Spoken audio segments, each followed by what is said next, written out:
Yes ఏ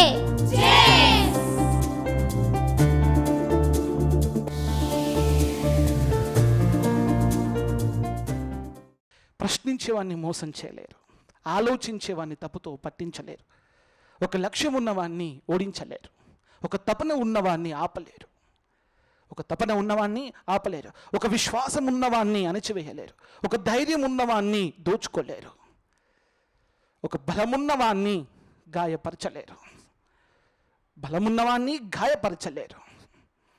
అదేవిధంగా మొండివాణ్ణి ఎవ్వడు కూడా ఏమీ చేయలేడు. మొండివాణ్ణి ఈ లోకంలో ఎవడు ఏమీ చేయలేడు. అదేవిధంగా జ్ఞానవంతుణ్ణి ఎవడు కూడా నాశనం చేయలేడు.